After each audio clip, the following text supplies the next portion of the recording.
Pertanyaan untuk calon wakil presiden nomor urut 1, Bapak Muhaimin Iskandar. Dengan subtema perkotaan. 56% penduduk Indonesia tinggal di perkotaan dan mencapai lebih dari 70% di tahun 2045. Permasalahan akan semakin kompleks, seperti transportasi publik, sampah, dan kawasan kumuh. Pertanyaannya, bagaimana strategi paslon menyiapkan instrumen fiskal khusus untuk mengatasi masalah tersebut? Waktu Bapak untuk menjawab 2 menit. Kita mulai ketika Bapak mulai berbicara. Silakan. Terima kasih. Perkotaan ini menjadi kebutuhan untuk terus menjadi bagian dari pembangunan nasional kita. Di antara kebutuhan pokok dari perkotaan ini adalah infrastruktur yang memadai. Dan dalam kerangka agar tidak terjadi penumpukan penduduk di dalam satu perkotaan, maka pembangunan perkotaan harus dibikin merata di berbagai tempat. Kami memiliki satu tekad bahwa di dalam pemerintahan yang akan datang minimal harus dibangun 40 kota baru yang selevel dengan Jakarta. Dengan kemampuan menampung jumlah penduduk, memberikan sarana dan prasarana yang memadai, sekaligus kemampuan untuk terjaganya lingkungan yang memungkinkan untuk sehat. Termasuk kehidupan yang memberikan kenyamanan bagi seluruh penduduknya.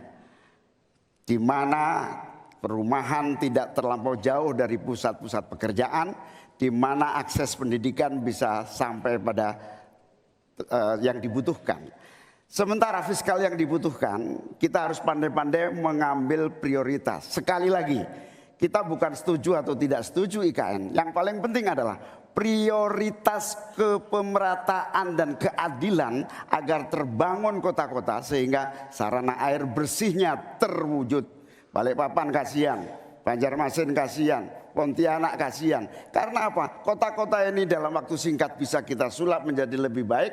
Karena apa? Fiskal yang kita sediakan dirata adilkan di masing-masing perkotaan. Terakhir, bahwa perkotaan membutuhkan pendanaan, kita harus libatkan investasi swasta yang kita beri kepercayaan lebih baik lagi. Terima kasih. Saya berikan kesempatan kepada Pak Gibran, Cawapres nomor 2 untuk menanggapi. Waktu Anda 1 menit, silakan. Gus Muhaimin ini agak aneh ya. Pengen bangun kota selevel Jakarta tapi nggak setuju sama IKN. Tapi ya monggo lah ya, nggak apa-apa. Yang jelas untuk permasalahan perkotaan kita harus menggarap transportasi umumnya. Kita pastikan transportasi umum ini aman, nyaman, terutama bagi kaum disabilitas, lansia, dan anak-anak. Lalu kita pastikan transportasi umum ini ada digitalisasinya. Sekarang kan sudah ada teman bus. Nah ini harus kita replikasi di beberapa kota juga. Lalu untuk mungkin di level-level kota kecil kita pakai skema buy and service. Sehingga masyarakat bisa mencoba menggunakan transportasi umum secara gratis. Lalu untuk masalah kumuh, nah ini perlu kolaborasi. BSPS dari Kementerian PUPR, RTLH dari Pemda, dan juga CSR dari swasta. Terima kasih. Harap tenang. Terima kasih. Waktu Anda masih tersisa? Habis? Cukup. Ya. Selanjutnya calon wakil presiden nomor urut 3, Bapak Mahfud MD untuk menanggapi. Waktu untuk menanggapi 1 menit Bapak. Kita akan mulai ketika Bapak mulai berbicara. Silakan. Ya, Cak Imin, saya agak kaget juga mau membangun 40 kota selevel Jakarta.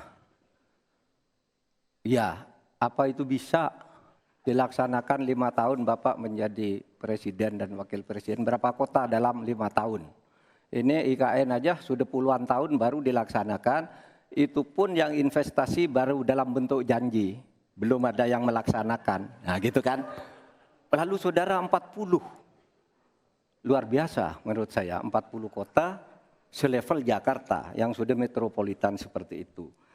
Lalu juga pembiayaannya menurut Pak Muhaimin. Kalau nanti kita membentuk 40 kota itu, pembiayaannya itu APBN, APBD, atau perlukah lembaga khusus seperti tadi ditanyakan. oleh panelis melalui moderator. Ini perlu dijawab dulu agar semuanya tidak spekulatif. Selesai. Baik. Mohon maaf waktu Anda habis. Kami akan kembalikan ke Pak Muhaimin. Mohon tenang, belum selesai. Pak Muhaimin, waktu Anda untuk menanggapi atas tanggapan dari Pak Gibran dan Pak Mahfud. Waktu Anda silakan. Ya, yang saya sampaikan seperti Jakarta itu memiliki standar upaya sampai menuju Jakarta. Di mana tentu kota-kota yang potensial cukup disentuh dengan beberapa anggaran yang menumbuh kembangkan. Misalnya Pontianak, 1 tahun cuma 1 triliun. Bagaimana kalau 1 tahun kita bisa investasikan pengembangan kota hingga 3 triliun, 5 triliun.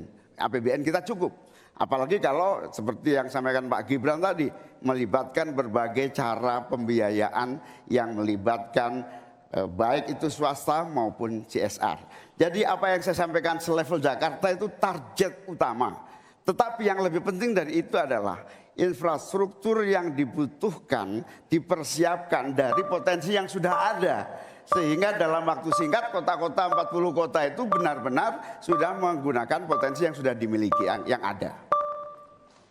Habis.